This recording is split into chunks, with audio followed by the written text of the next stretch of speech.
공부하려고 하는 거 아예 만들자. 지었어요. 아니, 채점 아니 안 했어. 예.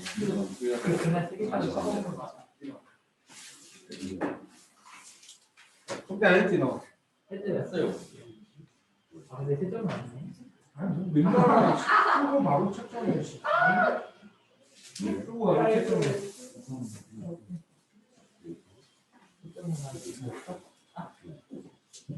뭐야? 질문 없어? 뭐? 이거 칠안 갖고 왔어. 와 이거 진짜 아닌 것 같은데. 맞은가요?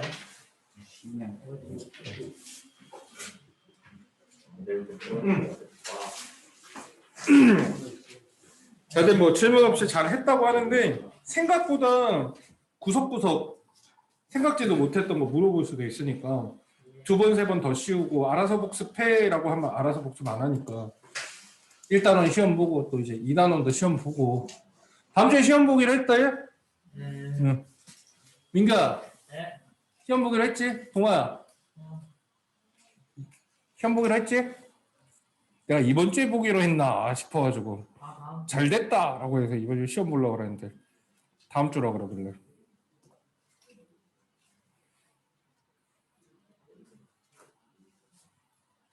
오케이. 자 이번에는 146페이지 직권이네 직권.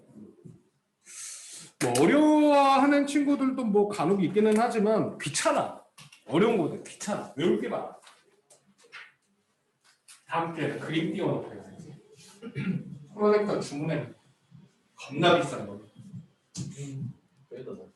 응? 아니 내가 들고 다닐 거야. 나 개인으로 산 거라 집에서도 벽면에 싸서 영화랑 보고 하려고 좀 비싼 걸로 샀거든. 개털렸어. 좀 싼 건 따놓으면 돼. 아이 어차피 또 뭐 그림을 좀 어려운 거 같은 경우에는 그림을 그려놓고 하려고. 그림을 띄워놓고 하려고. 46페이지 직권 땅이죠 땅? 직권 이 직권의 변화와 한 구조로 나와 있는데 직권 변화라는 게 거기가 지각 변동, 화산 활동, 지진, 습곡 산맥의 형성, 대륙 이동 뭐 이런 현상에 대해서 하나씩 다루는 거야. 땅 속에서 이제 지각 변동이 일어나고 하는 거는 지구 내부 에너지에 의한 거지. 지난번에 이제 근원 에너지 세 가지를 배웠단 말이야. 지구 내부 에너지, 나머지 두 개는 뭐지? 태양 에너지, 바다. 조력 에너지. 세 개 중에서 지구 내부 에너지가 지구를 움직이는 원동력이 된다라고 하는 거죠. 지구 내부 에너지가 지표로 전달되어 축적되었다가 급격히 방출될 때 화산 활동, 지진 등이 발생하여 지역이 변한다라고 돼요. 이게 무슨 말이야? 보통 있잖아. 보통 지진이나 화산 같은 게 빵 하고 보통 일어나게 느껴지는 건 지구 내부 에너지가 밑에서 막 이렇게 뭔가를 하다가 띠띠띠띠띠띠띠 하다가 이게 못 견디면은 보통 이제 뭐 그 지각 있잖아. 그 팔이 쪼개지거나 그럼 지진, 뚫고 마그마가 올라오거나 화산 뭐 이런 거거든. 이게 거의 고등학교 지구과학 원 내용하고 거의 똑같아요. 여기서 이제 조금 추가되는 게 지구과학 원에서는 마그마의 형성 과정이라는 그 열점이라고 하는 게 조금 추가가 돼서 그렇지 통합과학하고 똑같거든. 그래서 통합과학 때 잘 해두면 고등학교 때 지구과학 그냥 날로 먹는 거니까 바꿔 말하면 또 그만큼 내용이 좀 많아. 이제 중학교 때 한번 하기는 했는데 이거 중1 때인가 한 거라서 기억이 아예 안 날 거야. 차분히 한번 해봅시다. 자, 그러면 지구에서 그 지각 변동은 이제 지진하고 화산이 되게 유명한데 지진하고 화산이 일어나는 장소를 거기 보면 점으로 찍어놨어. 보여? 거기 세계지도 조그맣게 있고 파란색 점, 빨간색 점 막 찍어놨잖아, 그치? 근데 지진이라는 화산이 보면 일어나는 데만 일어나죠. 지진이 일어나는 곳을 지진대라고 해요. 지진대. 화산이 일어나는 곳은 화산대. 둘을 합친 말이 뭘까? 위에 있어. 그렇지. 이게 변동대. 문제에서 이제 변동대라는 단어가 등장하면 둘을 합친 말이고 지진대는 지진만 일어나는 거. 화산은 화산대만 일어나는 거. 근데 따로 구분하는 데는 이유가 있는 게 지진이 일어나면 화산이 무조건 생기고 이런 게 아니라서 그런 거거든. 거기 잘 보면 크게 또 잘 보면 지진이 일어나는 데는 싹 다 화산이 일어나나? 아니죠. 화산이 있는 곳은 싹 다 지진이 일어나나? 그것도 아니지, 그치? 그거 이제 나중에 조금 중요한 내용인데 지진대하고 화산대는 대부분은 겹치는데 화산 없이 지진만 일어나는 곳이 조금 있고 지진 없이 화산만 일어나는 곳이 조금 있거든. 지진 없이 화산만 일어나는 곳은 이때 주로 다루고요. 고등학교 1학년 때는 화산 없이 지진이 일어나는 곳하고 화산하고 지진 같이 있는 곳하고 뒤에 이제 꼭 얘기를 하게 될 거예요. 그래서 보통 지진대가 조금 더 넓어요. 지진이 일어나는 곳이 조금 더 많아. 거기 보니까 화산 개수보다는 지진이 점이 훨씬 많죠. 그래서 지진대가 조금 더 넓습니다. 분포가 지진이 훨씬 좀 넓은 범위에서 분포하고 있다라고 문장으로 나올 수 있으니까 이 정도는 알아두세요. 지도 없어도, 그죠? 근데 보니까 아무 데서나 일어나는 건 확실히 아니래, 그치? 그냥 랜덤은 아니야, 그치? 니네 알잖아. 우리나라는 화산 지진이 거의 없잖아요. 없고 재수없게도 저기 일본은 완전 화산 지진이죠. 일본하고 우리나라 근처에서는 일본이 화산 지진이 심하고 또 어느 나라가 심하냐면 알아? 그치? 오 천재. 지도 너무 크게 뜨고 봐봐. 그러면 우리나라 너무 조그맣게 나와 있어. 우리나라 이렇게 있고 여기에 보면 화산재 지진대가 막 지나가고 있어. 일본에 완전 다 걸려 있고 이 아래쪽에 이렇게 걸리는 라인이 필리핀에 걸리는 거야. 밑에 한참 내려가서 중국 밑으로 이렇게 걸리는 거야. 거기에 필리핀이 딱 걸리거든. 그래서 작년이었나? 재작년이었나? 필리핀 그 공항 근처에서 화산 터져가지고 비행기 착륙도 못하고 막 그랬었거든. 알아요? 모르지? 아무튼 그런 일이 있었어요. 자, 화산대와 지진대는 거의 일치하지만 지진대가 일반적으로 조금 더 넓어요. 그리고 대륙 주변부 이거 잘 나와요. 대륙 주변부. 대륙의 모양은 알잖아. 세계지도 모양. 그러면 대륙의 중앙부에는 잘 안 일어나고 주변부에 주로 일어난다 이것을. 지진대는 화산대보다 살짝 넓어. 아까 얘기했죠? 그리고 지진이 발생하는 곳에서 반드시 화산이 생기지 않는다는 소리예요. 태평양 주변에는 화산 활동과 지진 활동이 가장 많이 발생하고 그래서 그 태평양 화산대 지진대 태평양 주변의 테두리에 화산 지진 겁나 많고 대서양 어딘지 알아? 대서양은 아메리카 대륙하고 유럽 대륙의 사이입니다. 여기 우리가 보고 있는 그림에서 제일 오른쪽에 보면 파란색으로 여기 보면은 아메리카 대륙 옆에 이렇게 돼 있는 거 보이죠? 거기가 대서양이에요. 대서양 한가운데는 어떻게 되냐면 화산 활동과 지진이 있다라고 하는데 이거 문장으로 많이 물어봐. 태평양은 주변부, 대서양은 중앙부에 주로 이제 알고 있는 게 좋죠. 전 세계 주요 화산대와 지진대. 일단 환태평양 화산대 지진대가 제일 유명하죠. 불의 골이라고도 부른다라고 합니다. 읽고 넘어가 봅니다. 자, 이게 한 구조론이라고 하는 게 이제 등장을 하게 되는데 화산하고 지진이 왜 특정한 지역에서만 이렇게 선 따라서 일어나는지 중학교 때도 나오기는 나오는데 이 판으로 지구가 구성이 되어 있기 때문에 그렇다라는 게 판 구조론이 됩니다. 지구는 한 10여 개 정도의 판으로 이루어져 있다라고 그랬어요. 거기 보면 10여 개. 그러니까 정확한 개수는 없어. 이게 붙었다 쪼개졌다 하기 때문에 한 10여 개 정도의 판이 움직이는 거야. 이게 움직이다 보면 판하고 판 사이가 막 마찰을 해가지고 거기가 이제 지진이 일어나고 판하고 판의 경계에서 밑에서 마그마가 올라오기 쉽기 때문에 화산이 일어나고 그렇다는 거죠. 이 판 구조로는 지진하고 화산이 특정한 라인을 따라서 이렇게 주로 생기는 거에 대한 이론인 거지. 왜 그렇게 일어나느냐? 상대적인 운동으로 판의 경계에서 화산이 일어난다. 판의 이동 조금씩 움직여요. 1년에 뭐 판마다 다르지만 1cm에서 10cm. 뭐 그 숫자는 잘 안 물어봐. 근데 겁나 느리지만 움직이기는 움직인다는 거지. 이게 1년에 1cm지만 100년이면 1m고 1000년이면 10m고 만년이면 100m잖아. 그치? 10만 년이면 1km고 100만 년이면 10km고 1000만 년이면 100km고 1억 년이면 1000km야. 그치? 1000km쯤 되면 장난 아니지. 그치? 지구 역사로 보면은 이 속도가 되게 느려 보여도 지구 역사가 46억 년이 됐기 때문에 그동안 대륙은 굉장히 많이 움직였다는 건 알고 있어야 돼요. 이 대륙 이동에 대해서는 지구과학 원에 가면 엄청 자세하게 나옵니다. 대륙의 이동 흔적을 조사하는 방법까지 나오거든. 근데 지금은 우리는 움직인다. 그 움직이면서 막 삐대고 판끼리 막 구비구비 해가지고 지진 화산이 생긴다. 거기 보니까 판이 몇 개 나와 있는데 다 외울 수 있겠어? 잠깐만. 네. 네. 누구 이름이? 제 이름으로 있구나. 사업자는 저 경수증은 몰랐어요. 아, 네. 그걸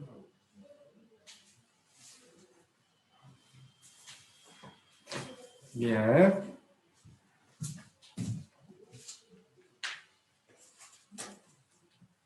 판 구조론 거기 밑에 보면 판이 되게 많이 거기 나와 있지. 한 10개 정도. 그 이름 다 외울 필요는 없어.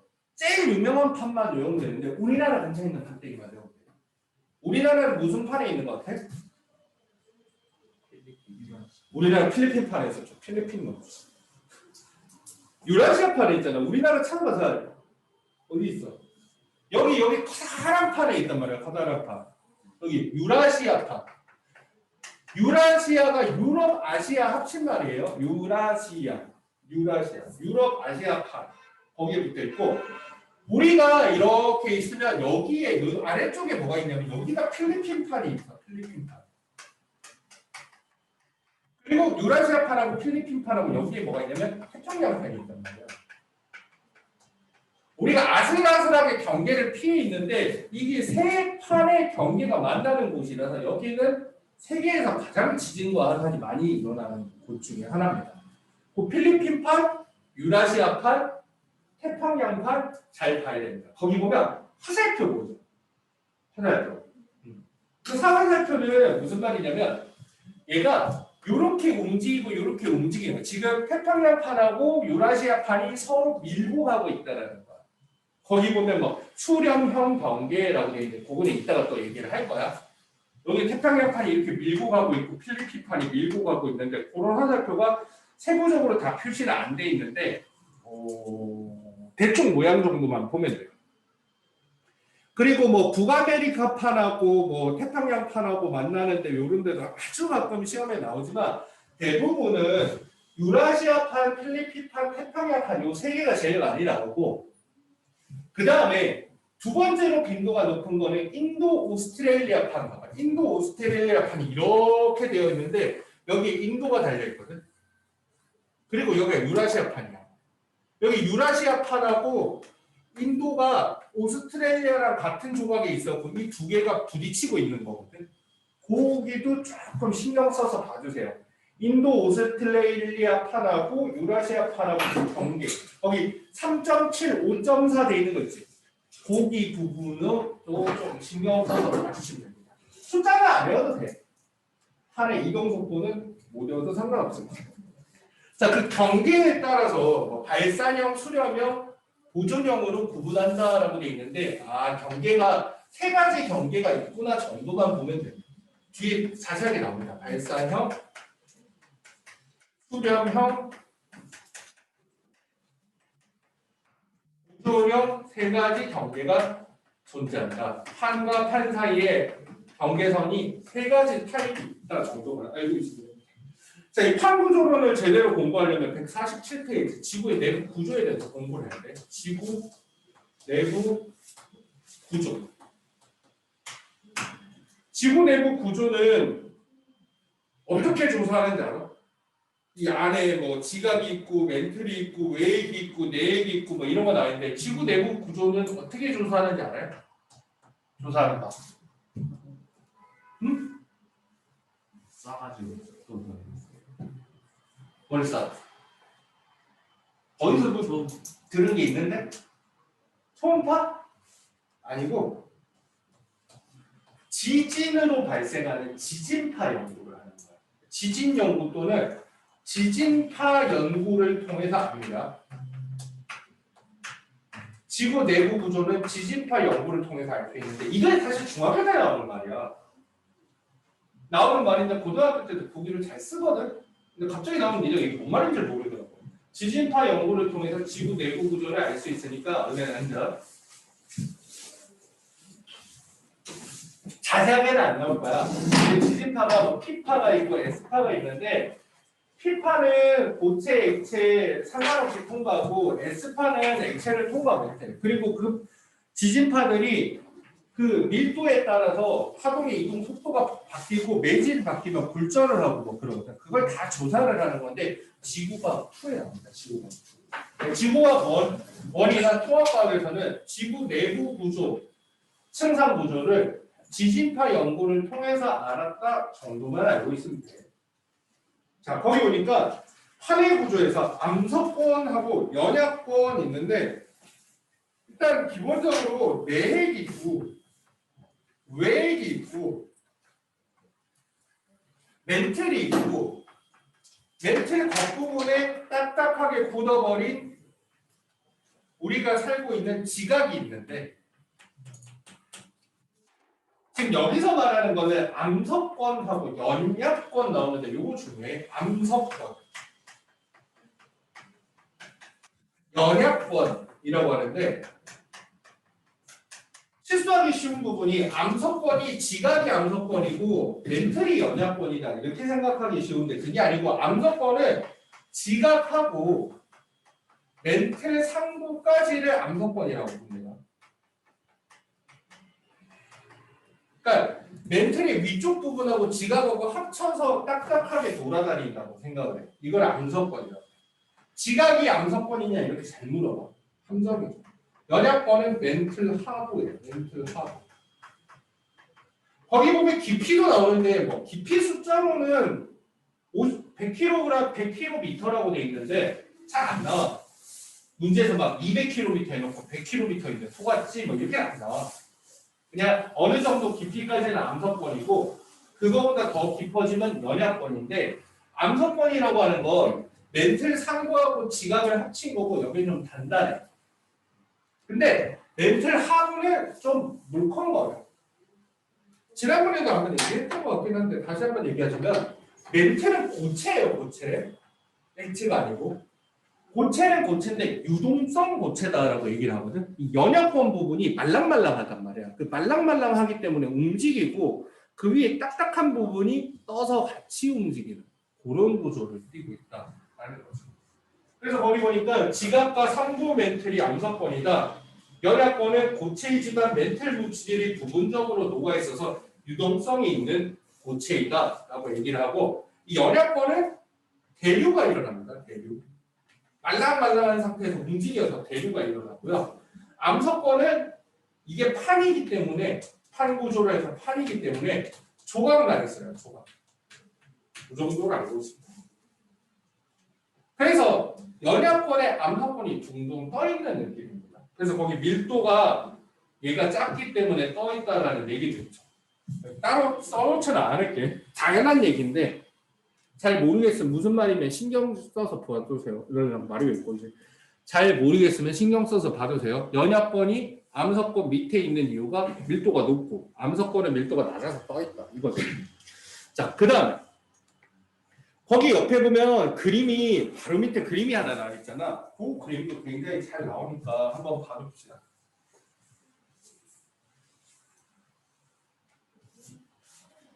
거기 보면 그림이 이렇게 해가지고 이렇게 해서 이렇게 그림이 있고 이렇게 돼 있어요. 그러면은 여기 딱딱하게 보이는 부분은 이제 지각인 거고 여기는 이제 멘틀 상부가 되는 거야. 멘틀 상부. 여기 하부. 이 멘틀 상부랑 지각을 합쳐서 암석권이라고 하는 거죠. 지각이 보면 얇은 부분이 있고 두꺼운 부분이 있는데 보통 얇은 부분에는 이렇게 물이 있어, 물이. 바다. 그래서 이거 바다가 있는 부분의 지각은 해양 지각이라고 하고 바다가 없는 부분의 지각은 대륙 지각이라고 하죠. 대륙 지각 그리고 혹은 대륙판, 해양 지각, 해양판 이렇게 보입니다. 해양판, 대륙판이겠죠. 그리고 대륙 지각은 특징이 위에 높이 솟은될수록 아래도 더 깊게까지 되어 있습니다. 그래서 대륙판의 두께는 이렇게 산이 있는 곳은 더 두꺼워지는 경향이 있으니까 그거 알아두세요. 대륙판의 해안판보다 두껍고 어쩌고 저쩌고 나와 있죠. 이 정도면 됐습니다. 그 밑에 보니까 두께에 나와 있는데 밀도가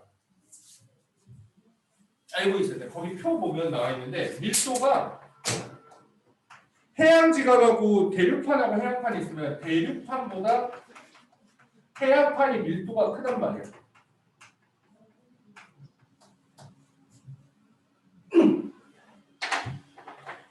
해양판이 얇잖아. 얘는 얇아가지고 얇고 무겁다고 생각하면 돼. 이거는 이게 등치만 컸지 별로 무겁지가 않은 거야. 그래서 밀도는 이렇게 되어 있는데 구성 성분의 차이거든. 지구과학 원에서는 이게 엄청 중요한데 통합과학에서는 내시기도 하고 안 내시기도 하니까 거기 녹색 글씨로 써 있는 부분 있잖아. 거기 보면 무슨 암질로 되어 있다라고 하는 거. 그걸 이제 참고하면 돼. 해양판은 현무 암질이고 이거는 화강암질이야. 니네 화강암, 현무암 이런 거 언제 공부했지? 기억나냐? 맨날 공부했어요. 중학교 1학년 때 보면 현무암, 안산암, 유문암 기억나 그런 거 했던 거?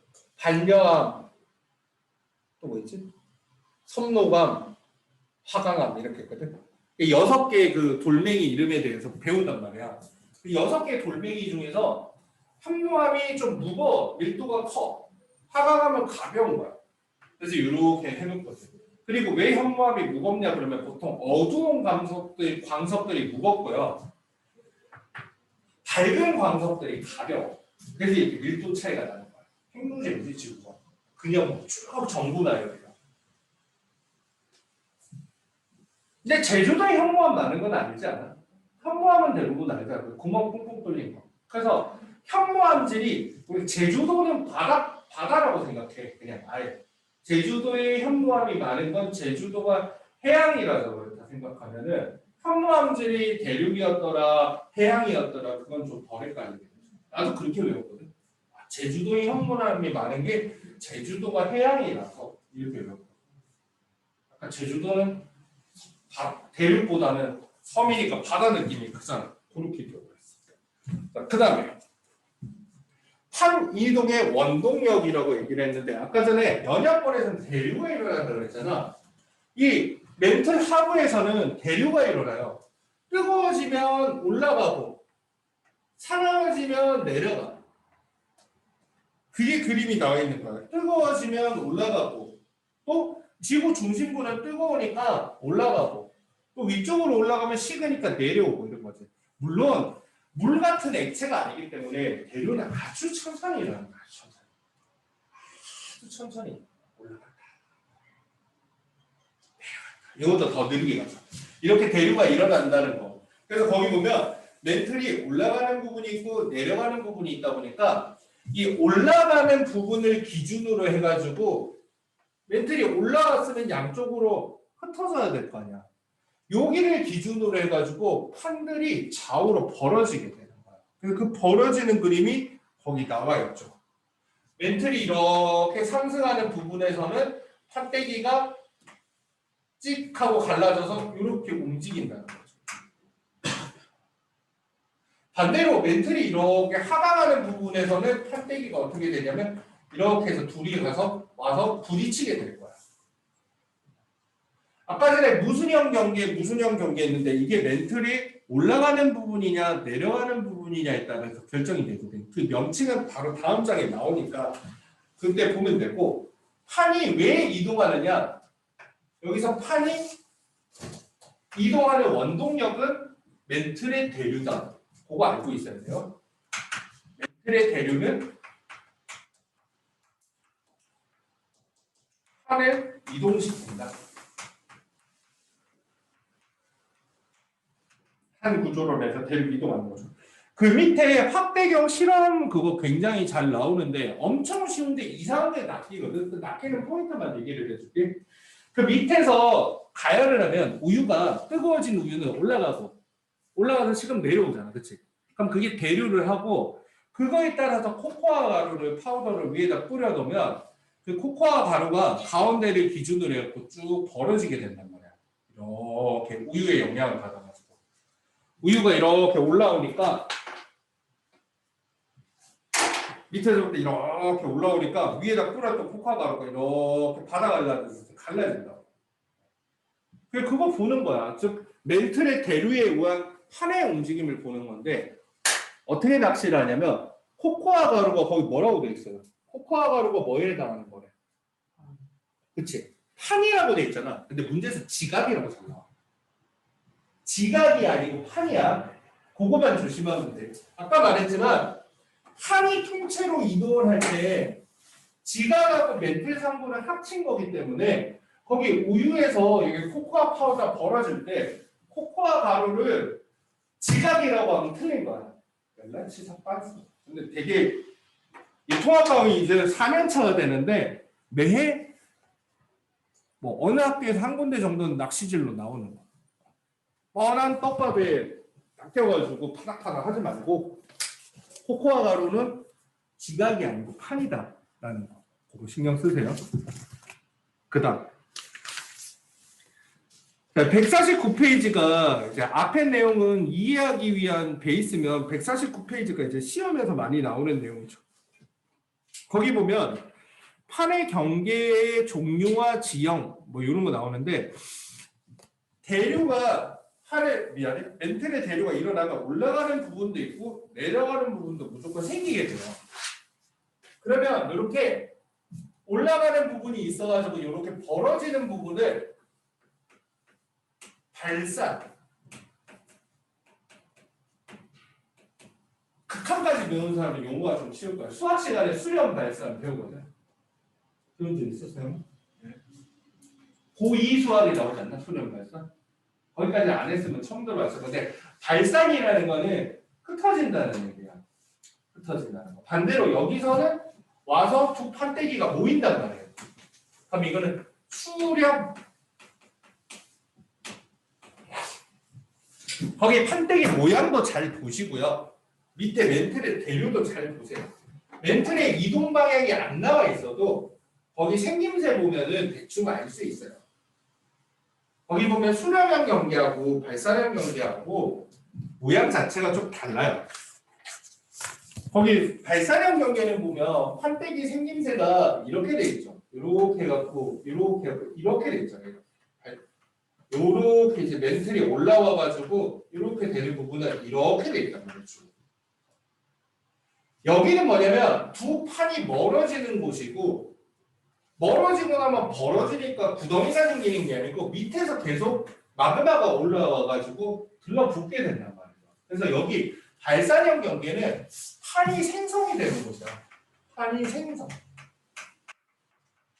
벌어진 부분에 다시 이제 판이 마그마가 올라오는 거야. 반대로 수렴형 경계에서는 만나가지고 이렇게 들어가 버리면 멘틀 속으로 녹아서 들어가 버리게 되거든. 그럼 수렴형 경계에서는 판이 소멸되는 거지. 문제에서 이제 판이 소멸된다, 판이 생성된다 이런 표현이 나오면 발산형 경계에서 판이 생성이 되는 거야. 이게 같은 말이죠. 멘틀이 상승하는 거, 발산형 경계, 판이 생성되는 거. 멘틀이 하강하는 거, 수렴형 경계, 판이 소멸하는 거. 같은 말. 거기 보니까 경계가 하나 더 있죠. 거기 보면 보존형 경계라고 되어 있는 부분이 있는데 보존형 경계는 맨틀에 상승하고 하강하고는 상관없이 판들이 이동하다 보면 비스듬히 걸치는 경우가 있어요. 위에서 바라보면 어떤 판이 이쪽으로 가고 있고 어떤 판이 이쪽으로 가고 있으면 이렇게 스쳐 지나가는 경우가 있단 말이에요. 이렇게 스쳐 지나가는 경우를 이거를 보존형 경계라고 해요. 예전에 시험 문제 나오면 이런 그림이 잘 나왔거든. 이렇게 해서 이렇게 해서 이렇게 해서 이렇게 해서 이렇게 해서 이렇게 해서 이렇게 나와가지고 요거 두 개가 발사형 경계야. 요거 두 개가 발사형 경계야. 화살표가 이렇게 되어 있었어. 발사형. 그러니까 얘를 기준으로 해가지고 요 위에서 바라본 거예요. 얘를 기준으로 해갖고 두 판이 멀어지고 있고 얘를 기준으로 해서 두 판이 멀어지고 있는데 여기서 보존형 경계가 어디냐고 물어봤는데 여기 다라고 표시하면 안 되고 보존형 경계는 여기만 이렇게 같은 방향으로 이동하는 곳은 보존형 경계라고 보지 않고요. 반대 방향으로 이동해서 부딪히는 부분 여기만 보존형 경계예요. 보존. 이 보존형 경계에는 특이한 모양의 그 지층의 끊어짐이 보이는데 그걸 단층이라고 그랬는데 그 변환단층이라고 하는 게 보여요. 변환단층 뚝뚝뚝 끊어지는 이제 변환단층이라고 하는 게 보이거든요. 그럼 얘는 이 보존형 경계 하면 이렇게 판이 스쳐 지나가는 거고 키워드는 변환단층이다. 이것만 정확하게 기억하고 있습니다. 발사형 경계나 수렴형 경계는 내용이 조금 많은데 보존형 경계는 이 정도밖에 안 나와요. 보존형 경계는 어디 나오는 거냐면 아까 전에 보고 지나가 버린 그림 있죠? 146페이지 밑에 있는 그림 보면 거기 보존형 경계라고 해갖고 선 막 나와 있는데 발산형 미안해. 발산형 경계 근처에 보면 발산형 경계가 딱 일자로 있는 게 아니고 이쪽에서 벌어지고 이쪽에서 벌어지고 이쪽에서 벌어지고 하다 보니까 발산형 경계 그 사이사이에 보면 보존형 경계가 많이 보여요. 모든 발산형 경계 근처에는 보존형 경계가 조금씩 있죠. 그래서 보존형 경계에 관련된 문제는 이 정도가 핵심이니까 이 정도만 알고 있으면 되고요. 나머지는 거의 수렴형 경계랑 발산형 경계에 관련된 건데 이 발산형 경계에서는 어떤 일들이 벌어지냐면 이렇게 지각이 새로 생성이 되는 곳이야. 그래서 거기 보니까 발산형 경계에서 볼 수 있는 지형이 뭐가 있는지 나옵니다. 발산형 경계에서 볼 수 있는 지형은 바다에서는 해령, 육지일 때는 열곡대라고 하는 게 보이게 돼요. 육지일 때 열곡대.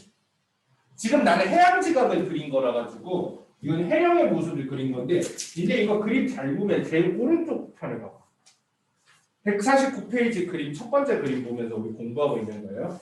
제일 오른쪽에 보면 보이나? 6번 열곡대. 그치?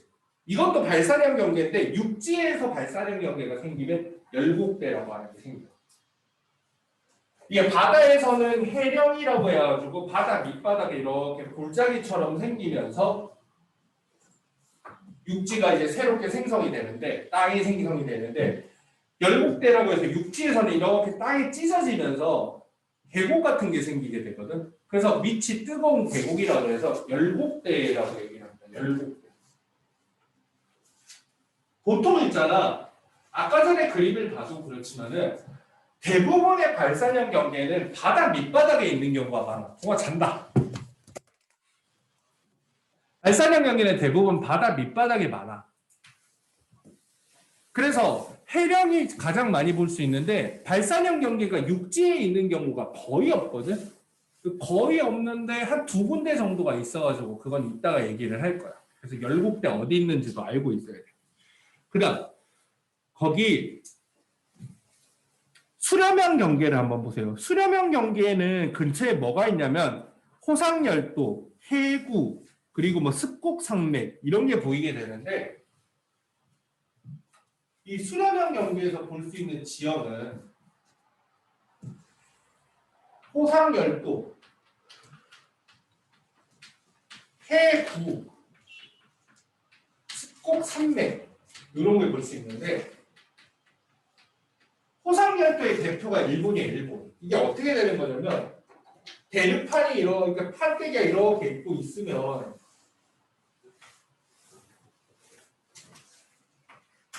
여기 이제 바닷물이 이렇게 있으면 이렇게 해안판이랑 대륙판이 이렇게 다가오다가 부딪히게 되는 거예요.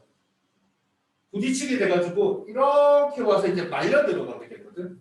그게 그림이 어디 나와 있는 거냐면 5번 근처에 그리고 2번 근처에 나와 있는 거야.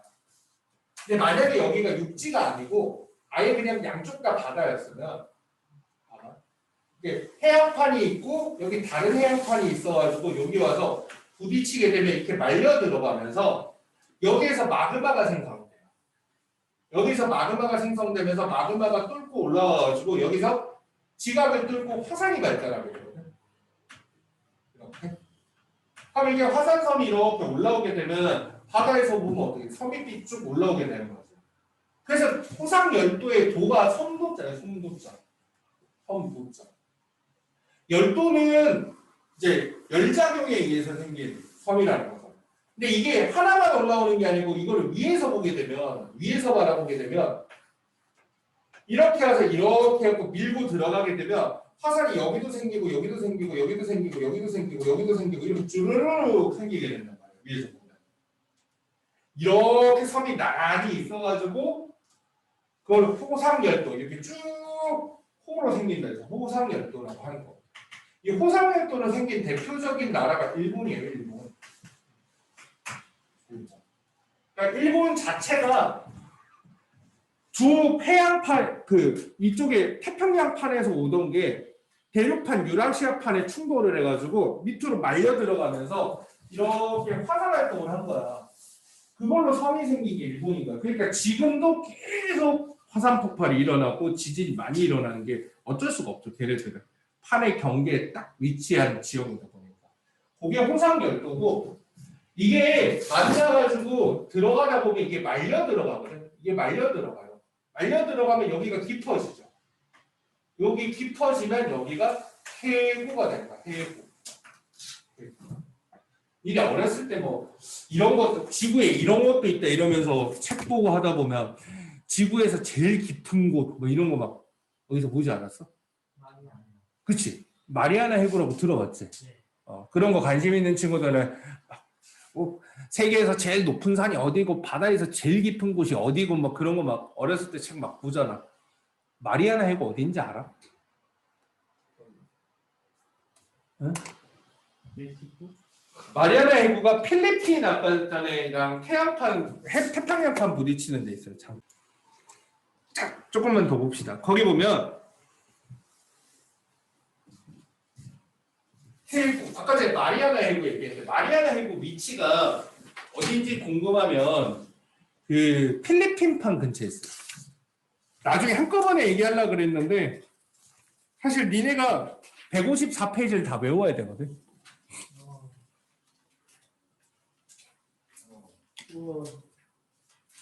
아우 세계지도 공부하고 신난다. 마리아나 해구 위치 어딘지 알았어요? C. 그래 C 거기 나 있네. C 마리아나 해구 거기가 마리아나 해구. 우리나라 생각보다 멀지 않죠. 저기 마리아나 해구라 그래서 어딘가 했는데 우리나라에서 가까운 태평양 바다에 거기 필리핀판하고 태평양판이 이렇게 가면서 필리핀판 뒤통수를 까거든. 그러면 태평양판이 말려 들어가는데 보통 그렇게 말려 들어가는 곳은 다 바다가 깊어요. 원래 바닷속 깊이가 생각보다 모든 바다가 다 깊지가 않아. 보통 깊은 바다라고 해도 평균 한 1000m 정도. 1000m가 얕은 건 아니지만 1000m 정도가 되는데 보통 그거보다 깊은 곳은 지구상에서 해구밖에 없어. 근데 거기 마리아나 해구는 10,000m 이상이죠. 깊이가 10km 넘게 되죠. 말려 들어가가지고 그렇게 되는 거죠.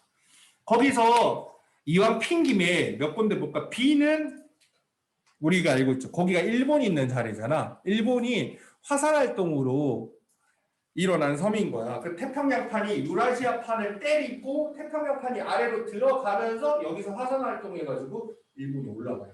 그런 그림이죠. 그 호상열도라고 하는 걸 볼 수 있죠. D는 잘 안 나와. D는 시험 나오는 걸 거의 못 봤어. 통과해고 통과제도는 거의 못 봤는데 E도 잘 나오진 않아. 여기서 한 번은 들어봤을 거예요. 근데 알류산 열도 이런 거 들어봤을 건데 E도 나오는 거 못 봤어. 근데 F는 알고 있어야 돼. 남아메리카 기준으로 해가지고 이렇게 보면 남아메리카에서 너네 지도 보는 방향으로 보면 남아메리카 이렇게 있는데 이쪽 해안에 칠레가 나라가 엄청 길게 있는 거 알아? 그 칠레가 나라가 긴 이유가 안데스 산맥이라고 해갖고 산맥이 높은 산이 남아메리카에 보면 여기 이렇게 높게 있거든. 옛날에 산을 넘기가 힘들었던 거야. 지금도 넘기는 힘들지만. 그래서 여기랑 여기랑 단절이 돼 있다 보니까 여기랑 여기랑 이제 다른 나라가 된 거지. 이 올라간 이게 뭐냐면 여기 해안판이랑 여기 대륙판이랑 꽝 부딪혀가지고 해안판을 밀고 들어가고 대륙판을 밀려가고 올라가는 거죠. 밀려서 올라가. 그걸 습곡 산맥이라고 그러거든. 그래서 안데스 산맥이 굉장히 습곡 산맥으로 유명해요. 그리고 그 옆에는 해구가 있고요. 페루, 칠레 해구. 그다음 산 안드레아스 단층 있지. G.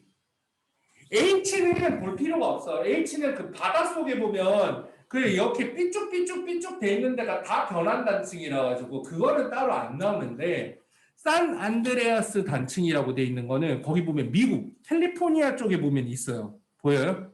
이게 변환 단층인데 육지에 있는 거야. 육지에 있어. 이거는 그래서 볼 수 있어. 바닷속에 있는 게 아니라서 육지에 있어서 볼 수 있어서 변환 단층 그러면 이 산 안드레아스 단층이 맨날 나와요. 그 지 위치를 거기 동그라미 해놓으면 거기가 보존형 경계로 제일 유명한 곳이야. 거기 하나 봐두고 그다음 발산형 경계 같은 경우에는 해령이니까 해령도 너무 많아가지고 다 외울 필요 없고 제일 메인으로 나오는 게 대서양 중앙해령, 대서양 가운데에 쭉 멀어집니다. 그래서 아메리카 대륙하고 유럽 대륙은 멀어지고 있죠. 거기 쭉 발산형 경계에 있다는 거, 대서양 중앙해령이 있고 그리고 동태평양 해령이 있는데 태평양은 서쪽에 말고 동쪽에 보면 발산형 경계가 좀 있습니다. 여러분들 보는 눈에 보면 이쪽에 보면 발산형 경계가 조금 있어요. 근데 열곡대가 중요해요. 아까 전에 해령은 바닷속에 있는 거고 열곡대는 육지에 있는 건데 해령은 바닷속에 있으니까 어차피 육안을 못 보거든. 잠수함 타고 내려가야 되는데 우리가 뭐 살면서 잠수함 탈 일이 뭐가 있어. 그러니까 요게 보이는데 두 군데 딱 보인단 말이야. 두 군데. 열곡대 어디 있는지 동그라미를 정확하게 위치를 기억을 해두는 게 좋아. 특히 동아프리카 열곡대는 매우 잘 나오고 간혹 아이슬란드 열곡대도 나옵니다. 동아프리카 열곡대 어디 있냐면 아프리카 거기 보면 오른쪽 편에 동그라미 딱 돼 있잖아. 그치? 거기가 어디 동그라미 돼 있으면 그거 동아프리카 열곡대 발산형 경계 말하는 거예요. 거기 지금 땅이 찢어지고 있어. 발산형 경계라고. 아마 몇만 년 후면 땅이 아예 찢어져서 섬으로 빠져나가고 거기 바닷물이 들어온 거야. 지금은 아직 붙어 있기 때문에 육지에서 볼 수 있거든요. 열곡대가 되고요. 아이슬란드 열곡대는 잘 안 보이죠. 거기 K 어디 있는지 찾았어? 맨 위에. 맨 위에. 거기 섬 하나 있거든. 거기 섬이 우리 책에를 보면 지도를 그렇게 잘라놔가지고 좀 잘 안 보일 수 있는데 지구는 둥글잖아. 여기에 섬이 있는데 이게 여기에 영국이 있거든. 보여? 여기 영국 어딘지 찾았어? 영국에서 서쪽으로 북쪽으로 쭉 가면 여기가 되는 거야. 영국 기준으로 조금 서쪽으로 올라가면. 그래서 만약에 이제 유럽이 중심이 되는 지도가 있으면 영국에서 조금 위로 가가지고 여기 동그라미 돼 있으면 그게 아이슬란드라고 하는 나라가 되는 거고 조그만 섬인데 걔네가 발산형 경계에 딱 걸려 있거든. 그래서 섬이 찢어지고 있거든. 반으로. 섬이 반으로 찢어지고 있어. 거기도 뭐 몇만 년 뒤면 섬이 반으로 반토막이 날 테야. 뭐 그때까지 사람이 산다는 보장은 없지만, 그렇지? 그래서 거기도 아이슬란드 가면 되게 유명한 게 온천이랑 그게 되게 유명해. 바다 밑에서 마그마가 이제 땅 밑에서 멘틀이 올라오고 찢어지고 있으니까 당연히 거기는 지열이 엄청 올라온단 말이야. 그래서 아이슬란드는 나라 80%인가 90%인가 전기를 지열로 얻어. 온대방대 뚫으면 다 온천수가 나오는 그런 나라. 대신에 지진이 겁나 많이 일어나. 당연하지. 밑에서 바로 이게 땅이 찢어지고 있는데 땅이 안정될 수가 없죠. 거기 동그라미 나오는 것 중에서 뭐 퉁가, 알류산 이거 빼고는 웬만한 건 다 나오니까 위치 좀 봐두세요. 다시 앞으로 돌아갈게. 149페이지. 거기 이제 별안단층 습곡산맥 열곡대 한 번씩 얘기해요. 습곡산맥은 뭐냐면 아까도 말을 했지만 해안판하고 해안판이 만나서 생기기도 하는데 주로 해안판하고 대륙판이 만나게 되면 해안판이 아까 밀도가 높다 그랬거든. 해안판이 밀도가 높기 때문에 대륙판하고 해안판하고 만나면 해안판이 아래로 말려 들어가면서 대륙판이 밀리게 돼요. 밀려가지고 이렇게 올라가게 되는 거야. 그러면 이제 판이 휘어가지고 이렇게 뿔룩하게 올라오게 되죠. 그게 이제 습곡산맥이라고 합니다. 습곡산맥. 습곡산맥으로 제일 유명한 거는 아까 전에 안데스 산맥도 있지만 더 유명한 거는 히말라야 산맥이야. 아까 히말라야 산맥 안 보고 넘어갔잖아. 히말라야 산맥 어디 있는지 모르는 사람도 있던데 동아 히말라야 산맥 어느 나라에 있는 거야? 그래. 인도, 네팔 거기 있는 데 있어. 지도 154페이지 지도 보면 아까 전에 인도판하고 인도 유럽 있는 거 중국 큰 거 옆에 이렇게 뾰족 나와 있는 게 인도예요. 인도 어딘지 모르는 사람은 손 던데 내가 가르쳐 줄게. 인도가 유럽, 아시아 대륙에 붙어 있는데 몇만 년 전에는 이게 붙어 있었던 게 아니고 떨어져 있었대. 슬금슬금 올라가가지고 붙은 거야. 근데 붙고 끝난 게 아니고 계속 밀고 있어가지고 인도하고 아시아하고 부딪힌 부분이 계속 밀려서 올라가고 있는 거죠. 그러다 보니까 계속 습곡산맥이 높아진 게 니네가 알고 있는 히말라야 산맥이 되는 거야. 근데 지금도 조금씩 올라가고 있대. 지금도 조금씩. 1년에 뭐 0. 몇 센치씩 올라가고 있대. 몇만 년이 지나면 높이는 더 높아지겠죠. 그리고 대륙하고 대륙이 이렇게 만나가지고 밀려 올라가다 보니까 처음에 만나기 전에는 그 사이가 바다였거든. 꽁 하면서 바다가 사라진 거잖아. 그런 다음에 이게 육지가 밀려 올라간 거야. 그래서 히말라야 산맥에서는 아직도 조개 화석 같은 게 발견이 돼. 산꼭대기인데. 그게 이제 육지가 둘이 부딪혀서 올라갔다라는 증거 중에 하나죠. 근데 지금은 있잖아. 예전에는 과학자들이 이런 거를 지도 보면서 화석 보면서 막 연구를 한 거야. 생각을 한 건데 요새는 정말 좀 냉정하게 그냥 인공위성을 다 띄워놨기 때문에 그 미세한 변화도 다 캐치가 되거든. 그래서 1년에 어느 방향으로 얼마만큼씩 움직이고 있는지 다 보입니다. 그래서 이제는 움직이는 것 같은 데가 아니고 그냥 움직임을 다 측정을 하고 있죠. 149페이지 조금만 더 봅시다. 하나씩 다시 이제 자세하게 나옵니다. 발산형 경계, 두 판이 서로 멀어지는 경계인데 서로 멀어지다 보니까 이렇게 판이 벌어지게 되고 아래쪽에서 멘틀이 올라오면 새롭게 판이 생성이 된다라는 말이 나오고요. 거기 되게 중요한 게 나와. 발산형 경계에서는 지진이 당연히 지각 변동이 일어나니까 지진이 발생을 하는데 거기 보면 천발지진이라는 표현이 나옵니다. 천발지진. 이 천발지진은 지진이 일어나는 곳이 꽝 해갖고 이제 지표면으로 진동이 오는데 그 꽝 했던 장소가 깊으면 신발지진이고 씨발 아니야 신발지진. 얕으면 천발이거든. 지진이 땅에서 얕은 곳에서 지진이 발생을 했다 그러면 천발. 깊은 곳에서 발생했다면 신발이 되거든. 그래서 발산형 경계는 천발지진이 일어납니다. 근데 반대로 수렴형 경계에서는 신발지진이 일어나기 쉬워. 근데 일단 천발지진이 일어난다는 거 적어놓고 거기 보니까 정단층 보세요. 역단층. 이것도 되게 중요한데 정단층이라고 하는 거 뭐냐면 여기 단층 써 이쪽에 이렇게 써야지. 단층이라고 하는 거는 그 땅이 끊어지는 거지. 땅이 이렇게 있는데 힘이 가해지면 휠 수도 있는데 또각 하고 끊어질 수도 있단 말이야. 그러면 양쪽에서 당길 때 끊어지는 모양하고 양쪽에서 밀 때 끊어지는 모양이 달라요. 자, 그럼 그림 하나 그릴게.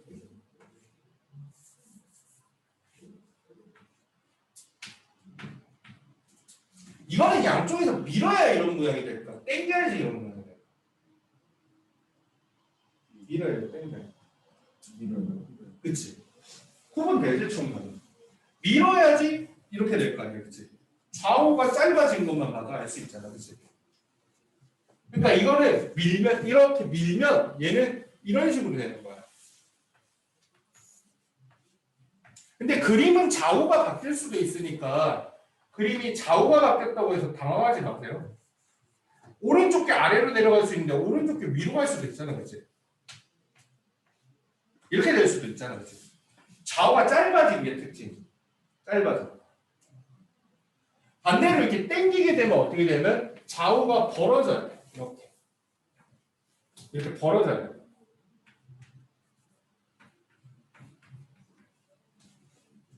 벌어져야 되는 거죠. 우리가 이렇게 힘이 작용하는 경우를 장력이 작용하였다라고 표현하고요.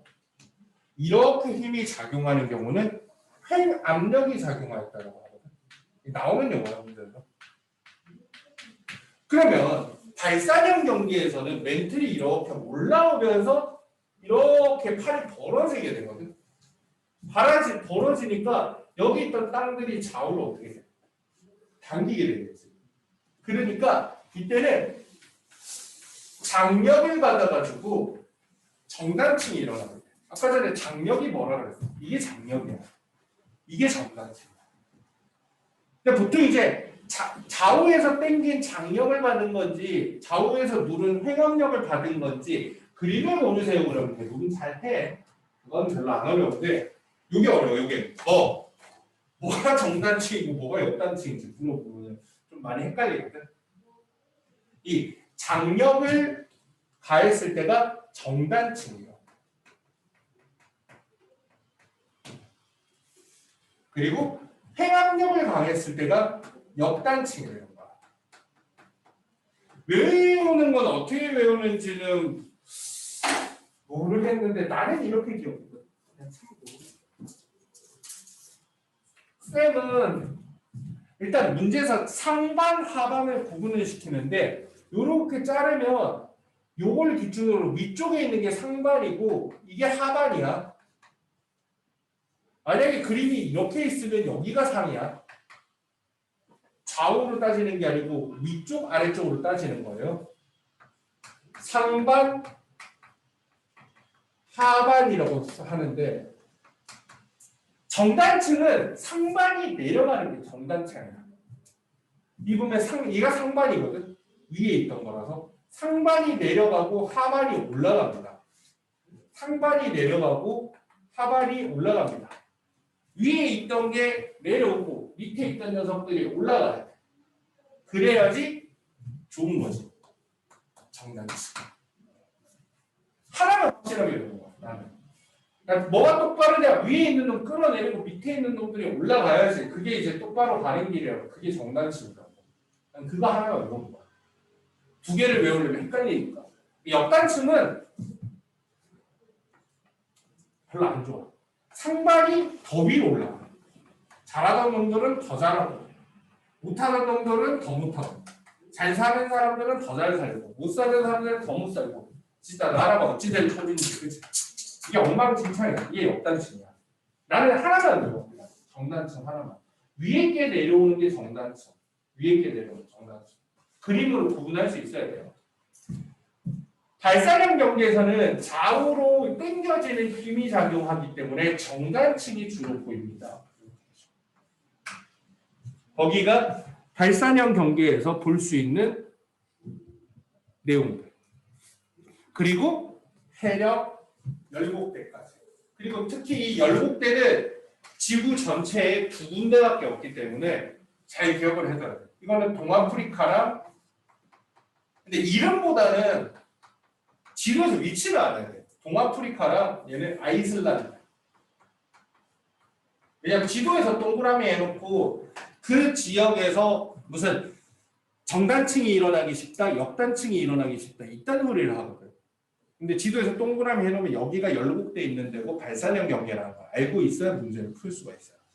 짜증나지 마. 그지? 근데 얼굴에 쓰여있다 지금. 아 지구과학 재미없다 이러면서 여기 있는 애들 중에서 한 3분의 2는 나중에 지구과학 할 거야. 물화생하다 어렵다고 다 지구과학으로 다 가거든. 혹시 모르니까 지구과학 보고 잘 들어. 보면 그거 알지? 수능 선택 비율이 지구과학이 압도적으로 1등이야. 지구과학 재미없거든. 별로 재미는 없어. 지구과학 재밌다는 사람 잘 없어. 나도 별로 재밌지는 않는데 근데 이상하게 선택 비율이 1인 게 뭐냐면 재미는 없는데 그냥 외우면 될 것 같아서 물리, 화학, 생물 하다 보면 어려워가지고 일로 많이 튄단 말이야. 그래서 여기 있는 친구들도 두 과목 다 지구과학을 할 수는 없지만 둘 중에 하나는 지구과학 하게 될 확률이 있으니까 통합과학 할 때 잘 봐두세요. 좀 힘들어하는 것 같으니 잠깐 끊어갈게. 좀 끊었다가 수렴형 경계부터 갑시다. 자, 150페이지 쭉 봅시다. 수렴형 경계 나오네. 수렴형 경계. 수렴형 경계는 또 이제 발산형 경계랑 다르게 멘틀의 하반부에 두 판이 이제 만나는 곳에서 수렴형 경계가 생깁니다. 멘틀이 하나라는 곳에서 두 판이 만나는 거지. 근데 수렴형 경계는 또 두 개로 나뉘어. 보니까 섭입형인가? 섭입형. 그리고 이제 충돌형. 섭입형하고 충돌형 나오면 둘 다 수렴형 경계입니다. 근데 이제 섭입형하고 충돌형의 차이점은 뭐냐면 섭입형은 해안판이거나 혹은 해안판 대륙판인 경우에는 섭입형이 일어나고요. 충돌형은 대륙판과 대륙판이 만날 때는 충돌형입니다. 이거는 대륙판과 충돌을 수렴을 할 때, 그때만 충돌형 경계가 일어납니다. 충돌형 경계보다는 섭입형 경계가 좀 더 많으니까 충돌형 경계가 어디에 있는지 그냥 따로 봐두시면 돼요.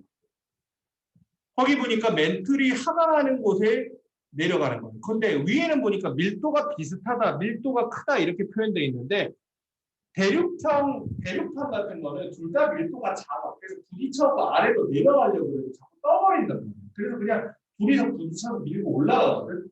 그 모습이 밑에 보니까 충돌형 경계라고 되어 있고 해안판하고 대륙판이 만나거나 해안판하고 해안판이 만나면 해안판은 무조건 아래쪽으로 하나는 둘 중에 하나는 무조건 내려가게 되어 있거든. 그러면은 무조건 섭입형 경계가 됩니다. 보니까 화산 활동 나오는데 요거 되게 중요해요. 아까 전에 화산이 지진이 일어나지만 화산이 일어나지 않는 곳도 있다. 뭐 그런 거 얘기를 했잖아. 그치? 아까 전에 발산형 경계에서는 화산 활동이 활발해요. 여기는 화산이 활발하게 일어나요. 아까 전에 얘기 하나 안 하고 여기는 화산이 활발하게 일어나는데 화산 섭입형 경계도 화산. 근데 충돌형 경계는 화산이 잘 안 생겨요. 판이 아래로 내려가야지 거기서 뜨거워지면서 마그마가 생성이 되고 마그마가 이렇게 솟구쳐 오르면서 화산이 생기는 건데 판이 아래로 내려가지 않으면 화산이 잘 안 생겨요. 그래서 판의 경계 중에서 화산이 잘 생기지 않는 경계는 충돌형 경계랑 보존형 경계도 화산이 잘 안 생겨요. 아까 전에 이제 보존형 경계는 이제 지워버릴 때 거기 밑에 또 나오죠. 보존형 경계도 화산이 잘 안 생겨요. 그래서 화산이 잘 생기지 않는 경계는 알아두고요. 충돌형 경계랑 보존형 경계는 화산이 잘 생기지 않고 지진은 어떤 경계든지 간에 많이 생긴다 이렇게 생각하시면 돼요. 그리고 섭입형 경계에서는 지진이 천발에서 신발, 충돌형 경계에는 천발에서 중발까지 일어나는데 여기서는 천발 지진도 일어나지만 신발 지진까지 아주 깊은 곳에서까지 지진이 일어나고요. 충돌형 경계는 중발 지진이라고 하는 게 있는데 이거는 진원의 깊이가 천발보다는 깊지만 신발보다는 얕은 경우에는 중발 지진이라고 합니다. 그냥 상대적으로 비교했을 때 지진이 아주 깊은 데서 발생하는 건 섭입형, 어중간한 건 충돌형, 얕은 바다에서만 얕은 곳에서만 지진이 일어나는 것은 발산형. 이렇게 나뉘면 됩니다. 지진의 깊이에 따라 이렇게 되죠. 거기 보면 역단층 그림이 있는데 역단층 아까 설명해서 상반이 올라가는 거예요. 잘난 놈이 더 올라가는 거예요. 이런 역단층입니다. 이거는 뭐냐면 좌우에서 누르는 팽 압력이 있기 때문에 양쪽 다 역단층이 일어납니다.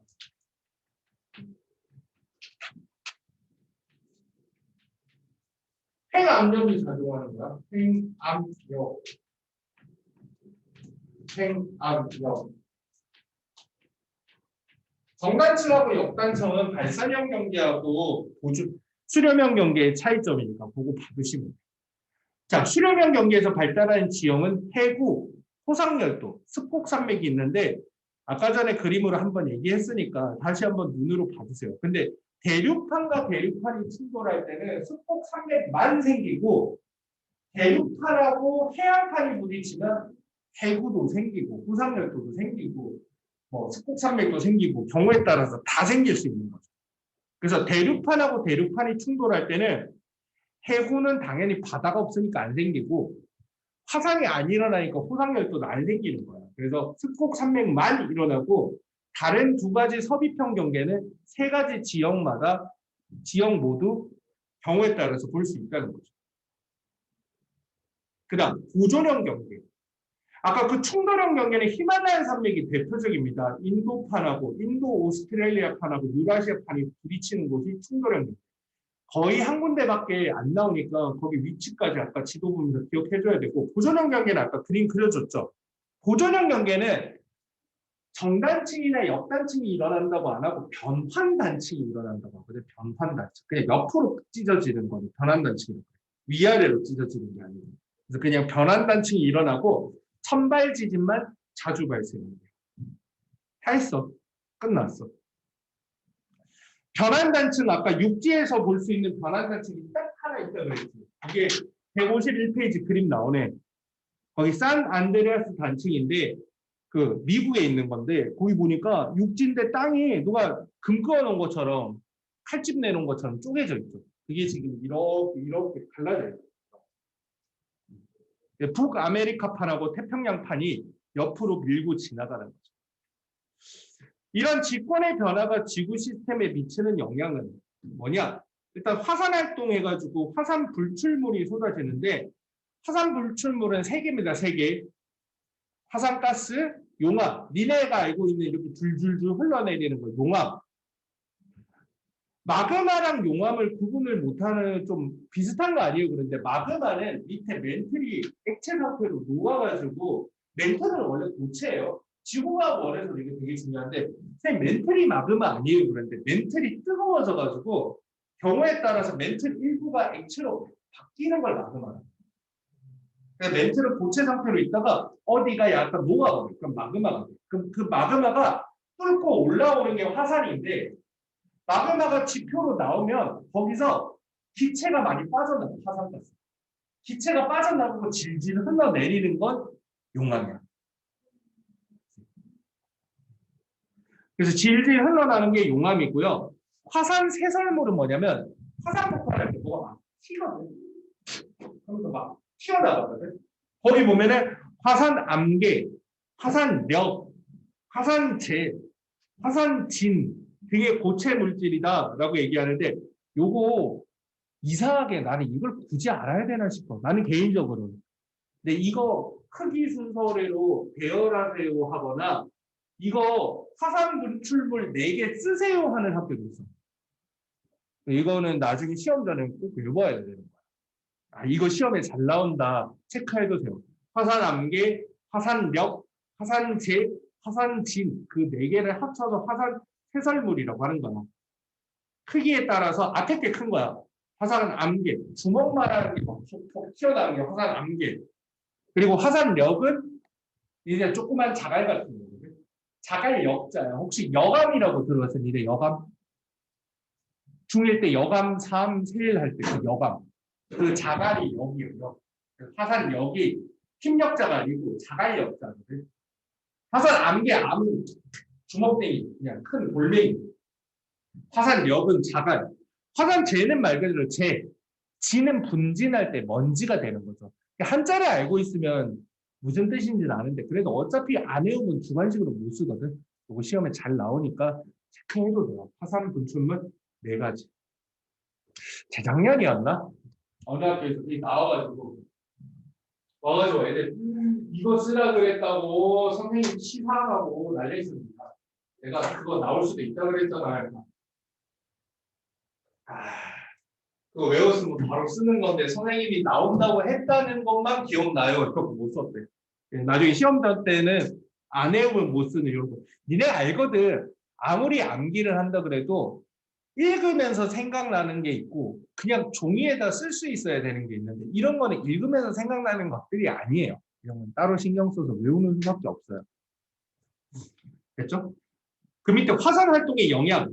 부정적인 영향도 있고 긍정적인 영향도 있는데 부정적인 영향은 당연히 화산 터지고 이러면 우리 집 옆에서 화산이 터지면 뭐 좋을 건 없잖아. 그치? 화산가스에 포함된 여러 가지 기체도 되게 많이 발생하거든요. 그런 것들이 빗물에 녹아서 산성비가 돼요. 그리고 용암이 지표를 따라서 흐르면 우리 집 쪽으로 뭐 우리 집 다 박살나는 거죠. 그리고 그 화산 세설물이 튀는데 그게 그냥 돌멩이가 아니고 겁나 뜨거운 돌멩이니까 그런 게 이제 나무의 숲에 하나 떨어지면 거기서부터 불이 확 붙는단 말이야. 그래서 거기 보면 산불이 일어납니다. 뭐 산사태가 발생합니다. 이런 거 나오죠. 대기로 분출된 다량의 화산재. 화산재하고 화산지는 가벼워가지고 하늘 되게 높게 올라가거든요. 그러면 햇빛을 가려가지고 거기 기온을 떨어뜨리게 돼요. 농작물이 다 죽게 돼요. 항공기 시야를 막을 수도 있고 화산탄이 날아와서 뭐 날라오는 거 직탄으로 맞으면 당연히 죽겠죠. 재수 없으면. 안 좋은 거 많죠. 읽어보면 됩니다. 긍정적인 영향은 니네가 생각도 못할 수 있으니까 요거는 오히려 신경 써서 부정적인 영향이야 뭐 생각나는 거 아무거나 쓰면 되지. 뭐 비행기가 뜨기 어렵다 아무거나 쓰면 되지. 근데 긍정적인 영향은 생각도 안 난다. 거기 한번 보세요. 어떤 긍정적인 영향? 이 화산이 많은 곳은 지열 활용을 할 수 있어요. 일본이나 아이슬란드는 화산이 많아서 불편한 부분도 있지만 그 화산이 많은 만큼 지열이 많아가지고 그걸로 온천이나 아니면 지열 발전 이런 걸로 쓸 수가 있고요. 광상 이건 뭐냐면 지구는 지난번에 얘기했지만 무거운 원소들이 지하 깊숙이 있거든. 가벼운 원소들이 이렇게 있고 근데 우리가 인간이 유용하게 쓰는 원소들 중에서 무거운 원소들이 많아. 특히 뭐 금 같은 것들은 지구 깊숙이에 훨씬 더 많거든. 깊숙이에서 이렇게 멘틀이 올라와가지고 이렇게 분출이 되게 되는 경우에는 그 무거운 원소들, 철이나 뭐 금이나 구리나 니켈이나 이런 것들이 광맥이 형성이 되는 경우가 많아. 그 광맥을 캐면 광산이 되는 거거든. 그래서 그 광산이 형성이 된다라고 표현하죠. 광물 같은 것들이 화산이 올라오면서 형성이 되기도 한다는 거죠. 그리고 비옥한 토양, 이거 잘 나오니까 봐주세요. 화산재가 뒤덮이면 되게 처음에는 햇빛을 가려서 안 좋지만 얘네들이 땅에 떨어지면 거기에 나중에 농사가 엄청 잘 돼요. 그래서 오랫동안 그 지구 문명할 때 그 굉장히 토양이 비옥해가지고 농사가 굉장히 잘 된다고 하는 지역들은 오래전에 화산 폭발에 많이 겪어가지고 화산재가 많이 쌓여있던 곳인 경우가 많아요. 그다음 뭐 관광자원. 하와이 같은 데 가면 화산이 있는데 그 화산 구경하러 막 가고 하잖아. 그런 것도 있다는 거. 대처 방법. 튀어야지. 튀어야지. 뭐 용암이 오는데 바닷물을 뿌리 빨리 튀어야지. 무슨 죽게 생겼는데 그거 어떻게 막아. 읽어보도록 합니다. 자, 다음 152페이지. 이번에는 이제 지진 나오네요. 지진도 이렇게 막 향이 움직이다 보면 이렇게 움직이는 게 아니라 띠디디디디 이렇게 움직이거든요. 그러다 보면 할 때마다 쿵쿵쿵 지진이 발생을 하게 되는데 그 지진은 당연히 다 박살내니까 별로 좋은 건 없죠. 부정적인 영향이 너무 많으니까. 쓰나미도 지진 때문에 생기는 겁니다. 먼 바다에서 지진이 생기면 그 충격으로 바닷물이 계속 몰려오게 되는데 육지로 그것 때문에 다 박살나죠. 긍정적인 영향이 있대요. 이건 좀 억지스럽기는 하지만 아까 전에 지구 내부 구조는 지진파 연구를 통해서 알 수 있다고 그랬지. 그거 하나 정도는 꼭 알아둬야 돼요. 그리고 지진에 의해서 뭐 지하 자원을 찾기도 하고 한대요. 근데 거의 지구 내부를 연구하는 게 지진파 연구이기 때문에 이게 제일 잘 나옵니다. 대처 방법. 지진이 일어나면 여기 책상 밑에 숨으러들어서 뭐 이런 거 정도 읽어보면 되고 화산 활동과 지진이 지구 시스템의 각 번에 미치는 영향 읽어보면 됩니다. 여기는 많이 어렵지는 않아요. 그래서 중복되는 내용입니다. 일단 여러분들이 지루해하고 재미없어 하는 거 정도는 알거든. 그래서 중요한 데 위주로 했고 154페이지 지도 굉장히 중요하니까 거기서 154에서 D하고 E 빼고는 거의 다 잘 나오거든. 그러니까 지도 좀 신경 써서 봐주세요. 지도가 통째로 나오는 경우도 있지만 일부 지도가 나오고 거기 동그라미 돼 있고 거기에 관련된 걸 물어보게 된다면 거기에서 보기 쉬운 지각 변동 거기 이제 지형들을 보고 아 여기 발산형 경계다 출현형 경계다 이런 거 되게 중요하게 됩니다. 예를 들면 157페이지 한번 봐보세요. 157페이지 보면 아예 대놓고 A, B, C, D 나오잖아. 그치? A는 히말라야 산맥, B는 아까 전에 거기가 여기가 어디야? 아까 전에 마리아나 해구 있는 데가 B, 여기. C는 대서양 중앙 해령이고요. D랑 C랑 화살표 잘 봐야 되는데 여기 갈라지는 부분의 해령이고요. 갈라지고 갈라지는 사이에 여기 옆으로 선돼 있는 걸 가리키면 거기는 보전형 경계, 변환단층이 되는 거야. D는 변환단층 이렇게 되죠. 12번 같은 거 보면 아까 전에 동아프리카 큰 지도에서 동아프리카 열국대가 되게 중요하다고 그랬거든. 그 왼쪽에 있는 가가 동아프리카 열국대 지도야. 나는 북아메리카랑 태평양이랑 마주보고 있는데 거기 산안드레아스 단층이라고 해서 변환단층을 소개하고 있는 거거든. 이렇게 큰 지도에서도 위치를 알아야 되는데 조그맣게 잘라놓으면 더 못 찾는 경우가 있기 때문에 지도 보는 연습을 좀 해야 됩니다. 요거는 지구과학 1, 지구과학 2까지 완전히 연결되는 내용이에요. 아우, 지구가 끝났다. 이제는 166페이지. 이제는 생명. 아우, 생명.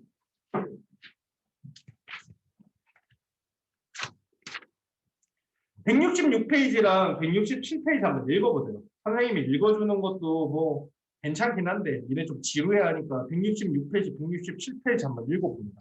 포인트를 얘기를 해줄 테니까 그림이 중요합니다. 166, 167은 글자보다 그림이 더 중요해요.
아이고, 여기도 외울 거 참 많네.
뭐야?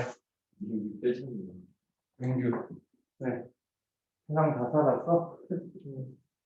아유, 힘들어. 할 날이 얼마 안 남아. 그냥 지금 죽어.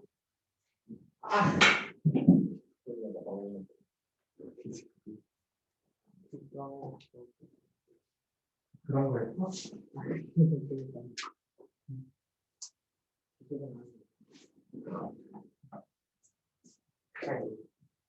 어른들이 나라를 개판을 쳐놔가지고 얘네들도 열심히 뭔가 해가지고 나중에 일해가지고 돈을 벌어야지 생각보다는 뭔가 한 방을 노려야 될 것 같은 이런 분위기. 전부 다 막 주식에다가 꼬라박고 곧 버블이 터질 거라.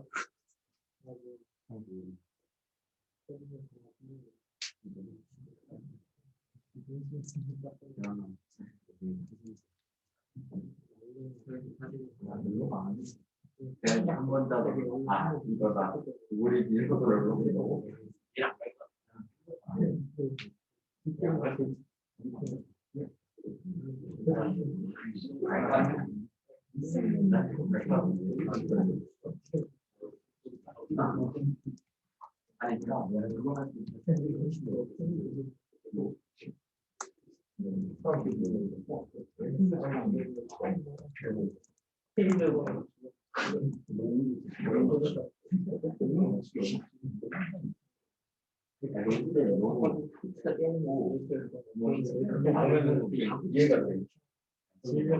잘 읽었어?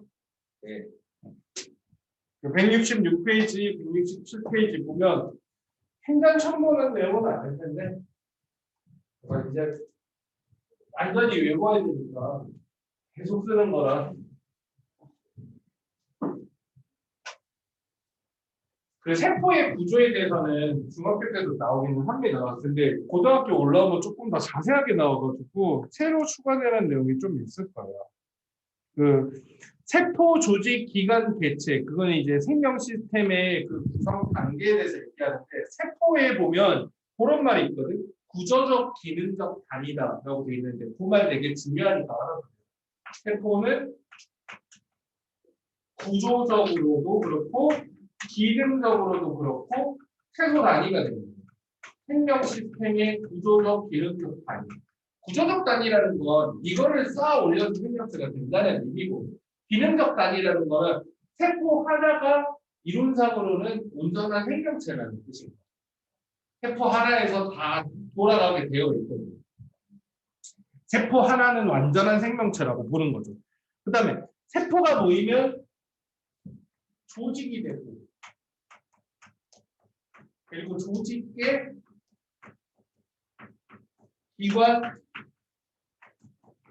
기관계, 개체. 중학교에서 많이 나오는 건데, 조직계는 식물만 있는 거고, 기관계는 동물만 있는 거고. 읽어보는 정도면 충분히 할 수 있어요. 여기 보면 조직계, 기관계, 오히려 기관계는 좀 친숙할 거야. 니네가 중학교 때 많이 배운 소화계, 호흡계 해갖고 몇 가지 기관들이 합쳐져서 우리 몸에 한 가지 역할을 하는 거. 소화를 시키기 위해서 위만 있어야 되는 게 아니고 소장도 필요하고 식도도 필요하고 막 대장도 필요하고 그게 이제 소화계가 되는 거고 기관계가 되는 거고. 식물에서는 조직이 모여서 조직계가 되는데 제일 유명한 게 관다발 조직입니다. 관다발 조직. 관다발 조직. 물관, 뭐 체관 이런 거 합쳐가지고 이렇게 관다발 조직. 그 관다발 조직이 잎에도 있고 줄기에도 있고 이렇게 되는 거죠. 자, 세포의 구조와 기능이 있는데 세포가 이렇게 있으면 일단 식물 세포하고 동물 세포 구분을 할 줄 알아야 돼요. 딱 보면 식물 세포하고 이제 동물 세포하고 이제 두 가지가 이제 차이점이 보이는데 식물 세포는 세포 벽이 있어요. 세포 벽. 동물 세포는 세포 벽이 없어. 세포 막은 있는데 벽이 없는 거야. 그래서 이렇게 세포 벽이 이렇게 짜여져 있는 경우에는 식물 세포고, 세포 벽이 없어서 그냥 그물그물 이렇게 돼 있으면 동물 세포. 그리고 핵이 있는 거는 공통적인데 뭐가 또 있죠? 식물 세포에만 있는 게 있죠. 뭐가 식물 세포에만 있어?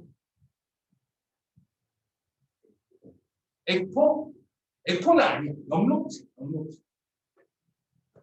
엽록체가 식물 세포에만 있거든. 근데 내가 아까 그림이 중요하다는 게 무슨 말이냐면 그림이 시험에 똑같은 그림이 나오지는 않지만 뭐 흑백으로 나오고 그림이 조금 더 단순한 그림도 나오고 조금 더 복잡한 그림도 나오지만 그거 생김새 보고 세포 소기관이라고 부르는 녀석들의 이름을 다 고를 수가 있어요. 엽록체는 생김새를 보면 특징이 이상하게 이렇게 동전 같은 것들이 이렇게 쌓여있는 이렇게 탄다고요. 이렇게 생긴 게 엽록체. 이게 엽록체. 모양으로 구분 가능하니까 그러니까 색깔로 구분하지 마세요. 이게 시험 흑백이야. 엽록체. 그리고 미토콘드리아라고 하는 게 있는데 미토콘드리아는 이렇게 됐어요. 약간 이중막 구조라고 이렇게 됩니다. 요거 모양 잘 봐야 돼. 이게 엽록체, 이게 미토콘드리아. 근데 식물에는 엽록체가 있고 동물 세포에는 엽록체가 없죠. 엽록체 있으면 좋은데 밥 먹기도 괜찮은데 햇볕이나 쬐고 있으면 정확하고 좋은데 엽록체가 동물 세포에는 없습니다. 그리고 아까 세원이가 얘기했나? 액포가 식물 세포에 있는 것 같다 그랬는데 액포는 식물 세포, 동물 세포에 둘 다 있는데 동물 세포에는 액포가 잘 못 따라가지 않는 게 아니라 동물 세포에는 잘 안 보입니다.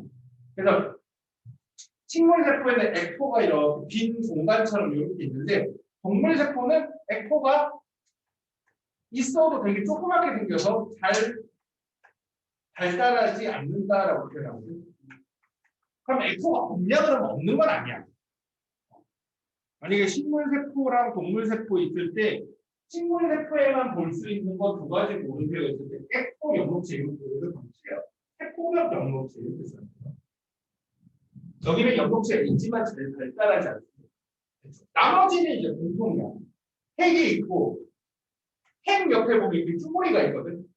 이건 이제 중학교 측에는 잘 안 나오는데 핵 옆에 보면 쭈글쭈글하게 이런 뭐가 주름 잡혀 있는 게 있어. 그 뭐 이름이 뭐예요? 이게 소포체. 그 모양은 비슷한데 핵 옆에 붙어 있는 게 아니고 떨어져 나와 있는 게 있어. 얘는 골지체. 모양으로는 잘 구분이 안 되고요. 핵에 붙어 있느냐 떨어져 있느냐로 구분하는 겁니다. 핵에 붙어 있으면 소포체, 핵에 떨어져 있으면 골지체. 골지체. 그리고 뭐 깨알 같은 것들이 이렇게 점점점점 이렇게 되는 것들이 많이 있거든. 이게 이름이 뭐래? 이게 리보솜. 여기까지 했으면 이제 기본만 나온 거야. 뒤에 옆에 거 뭐 이 역할하고도 다 외우면 당연히 필요하죠. 근데 뭐가 뭔지를 구분을 못하는 상황에서 오른쪽만 딥다 보고 있으면 안 돼. 그래서 핵이 있고 소포체가 있고 골지체가 있고 뭐 그런 것들. 골지체랑 소포체랑 모양이 조금 다르죠?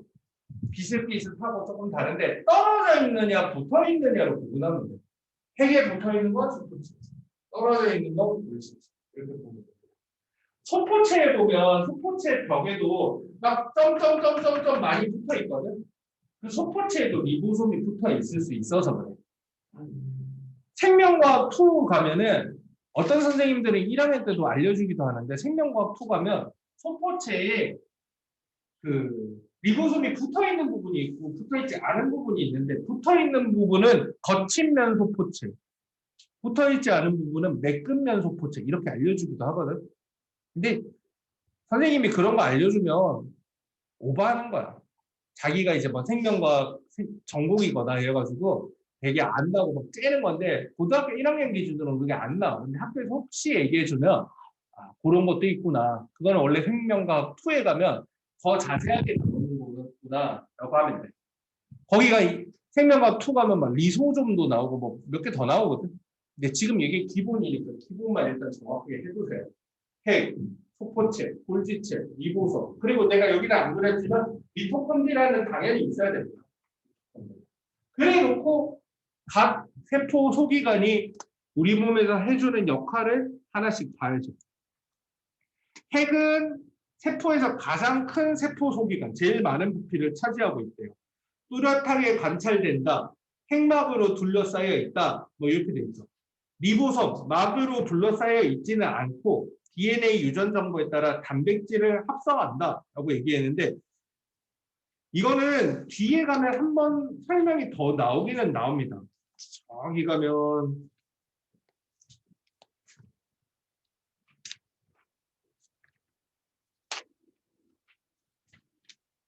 184페이지 가면 생명 시스템에서의 정보의 흐름에 갖고 좀 자세하게 나오기는 하는데 간단하게 미리 얘기를 하자면 우리 몸에서는 핵 안에는 정보가 저장이 되어 있어요.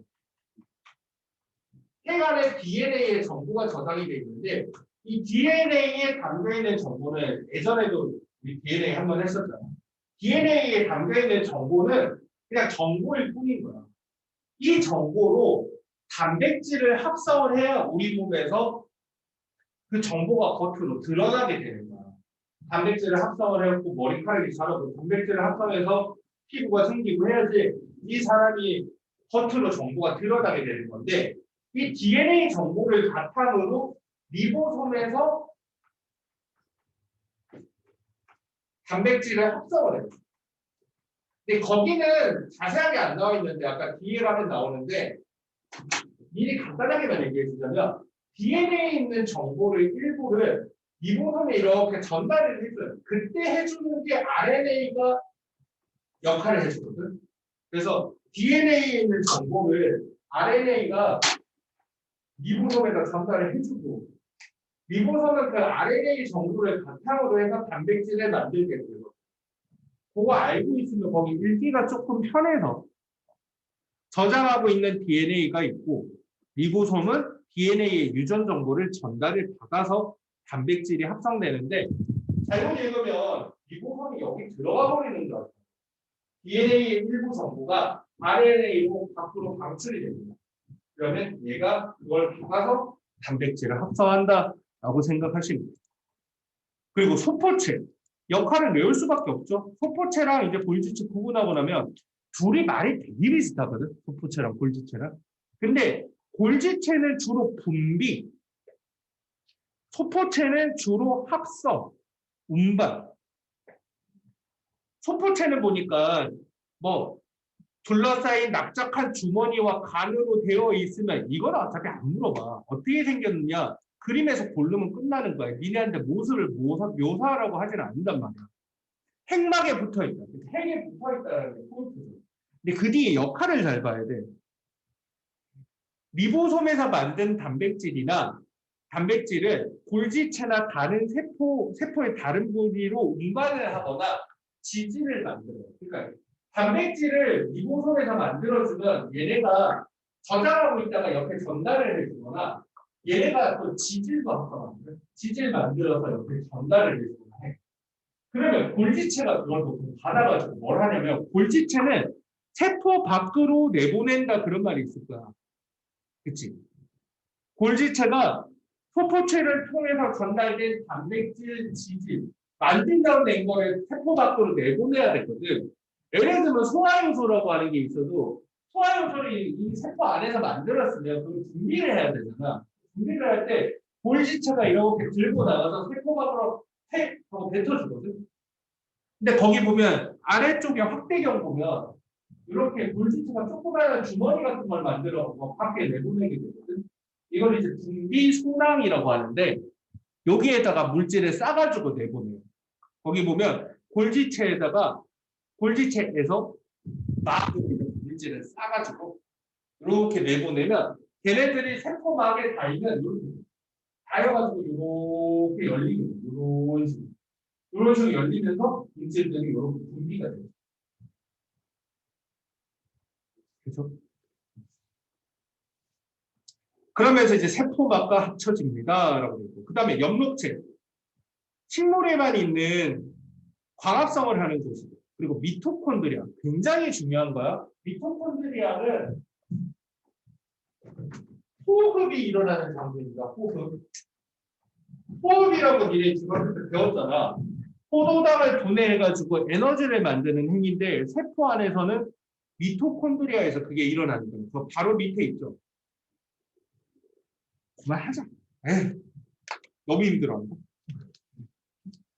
어차피 여기서부터 다음 시간에 연결해서 설명을 다시 해야 되니까 다음 시간에 시험 본다 그랬어. 일단은 통째야. 시험지를 뽑아놨는데 예상 보수가 그 2018년 시험 구해가지고 예상도 뭐예요? 다시 이런 거.